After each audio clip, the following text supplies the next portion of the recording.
axial, also alle Belastungen spiegeln sich im Hufgelenk wider. Wenn ich den Huf hochhebe, dann kann ich eigentlich die Belastung ablesen. Und indem ich die Gelenke teste, kann ich auch spüren, wie lange sind schon Fehlstellungen und wie schnell darf ich das Pferd rehabilitieren. Oder habe ich schon Probleme und muss sehr langsam vorgehen. Wenn ich jetzt ein sehr eingeschränktes Hufgelenk habe, weil ich vielleicht eine Schulterproblematik habe und ich mobilisiere die Schulter ganz schnell und forciere das, dann habe ich nachher ein gutes Schultergelenk, aber eine Hufgelenksentzündung. Also ist das Hufgelenk eines der wichtigsten Parameter über die Geschwindigkeit meiner Mobilisation und meiner Arbeit. Ich zeige einmal die Testung. Okay.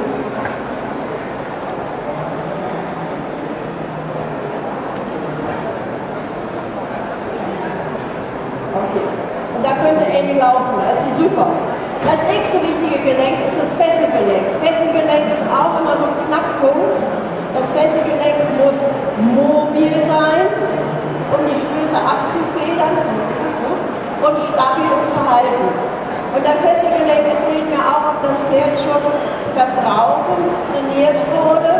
Alleine wenn es viel Einbeinspitze macht im Galopp oder wenn es auf Einbein landet, dann ist der der Beugewinkel im Fesselgelenk eines der wichtigsten Sachen, die mir sagt, verbraucht oder nicht.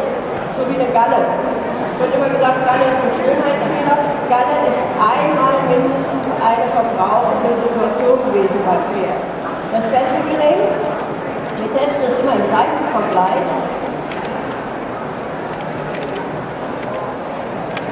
Okay, bei mir ist nicht ganz toll, aber ganz okay. Okay. Fesselgelenk, Hufgelenk, Fesselgelenk. Von den hinteren Extremitäten, von den Beinen sind die wichtigsten Gelenke und hier kann ich sagen, okay, Amy hat noch nicht so viel verbraucht, mit ihr kann man wirklich gut arbeiten. Dann testet man weiter alle Gelenke durch.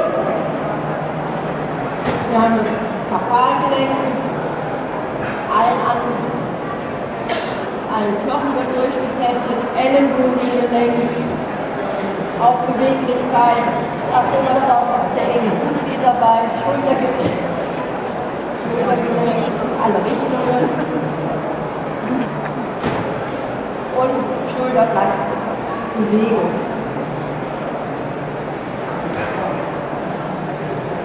Das wird im Seitenvergleich gemacht und dann kann ich sagen, da habe ich eine Bewegungseinschränkung oder eine zu viel Bewegung. Zu viel Bewegung wird problematisch am Kniegelenk. Vordere Extremität habe ich das Problembereich Schulter, hintere Extremität, das Kniegelenk ist problematisch. Auch beim Kniegelenk wieder, die Pferde stehen ja so, wenn sie nicht mit der Kniescheibe fixiert sind. Das heißt, hier habe ich auch wieder Mobilität und Stabilität. Und wenn ich ein Kniegelenk teste und die Beugung ist zu wenig, also zu weich,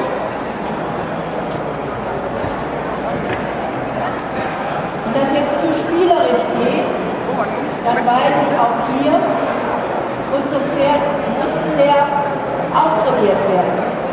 Das heißt, in der Ausbildung lernen Sie, jedes Gelenk zu testen, jedes Gelenk im Seitenvergleich mit der zugehörigen Muskulatur und dann das Pferd aufzutrainieren und zu behandeln.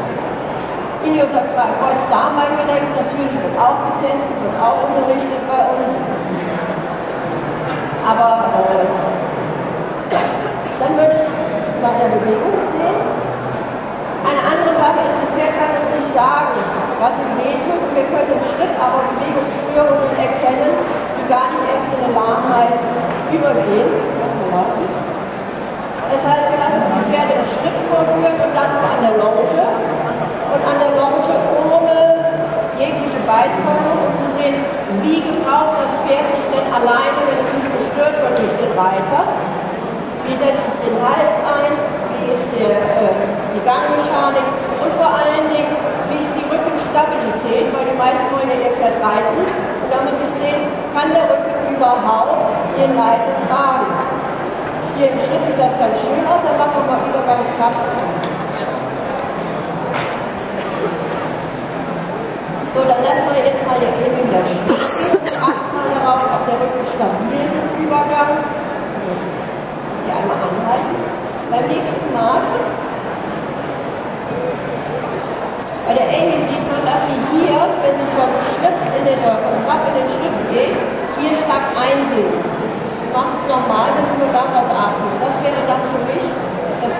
stabilisiert werden mit den Bauchmuskeln.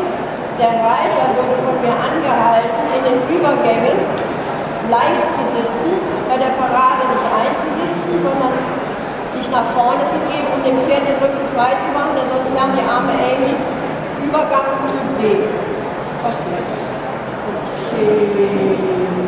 Dann haben Sie jetzt das Nachüben gesehen im Rücken. Und wenn jetzt da der Reiter auch noch sitzt und der Parade oder der Satz dann auch noch unpassend ist, dann wird die Amy sagen, Übergänge, ich laufe weg. Ein typisches Problem, was Leute, Patienten zu uns kommen und sagen, mein Pferd ist in den Übergängen, macht es nicht fest. Oft ist es eine fehlende Stabilität im Rücken. Und dann komme ich zu den weiteren Kursen, die die Schule anbietet. Wir bieten nicht nur die Ausbildung zum Osteopathen an, sondern auch weiterführende Kurse wie funktionelles Bodentraining, dass man vom Boden her lernt, die Pferde wieder so stabil zu machen im Rücken, dass sie den Reiter tragen können. Dann gibt es den Osteokonzept-Coach, das liegt mir am meisten, auch ein Herzenswunsch von mir.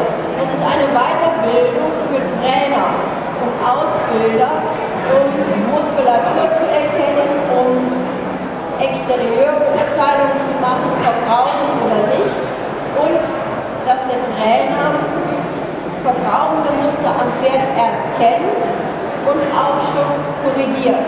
Zum Osteokonzept gehört auch die exterieure Analyse des Reiters. Wie ist der Reiter? Und wenn ich so vor Ihnen stehe, dann würden Sie auch schon ablesen können, wie ich reite. Denn so wie man steht, sitzt man nachher auf dem Pferd. Und wir haben auch da Training und Sitzanalyse und Hilfestellung für den Reiter. Dazu gehört im Osteokonzept auch die Sattelanalyse. Denn es hilft nicht, wenn Sie Leute ausbilden und das Pferd hat aber etwas im Sattel. Und Zahnproblematik und das alles irgendwie erkennt. Dann haben wir Ausbildung in der Homöopathie, in der Akupunktur, in der Stresspunktmassage und was ganz spannend ist, auch im K-Taping, also Taping, was von einem Sportler kommt, das wird auf die Pferde angewandt und hat da ganz gute Erfolge und das wird bei uns auch unterrichtet. Gut, ich stehe dann für weitere Fragen zur Verfügung. Mein Stand ist B22. Ich stehe hier vorne noch, wenn weitere Fragen sind. Ich bedanke mich für die Aufmerksamkeit.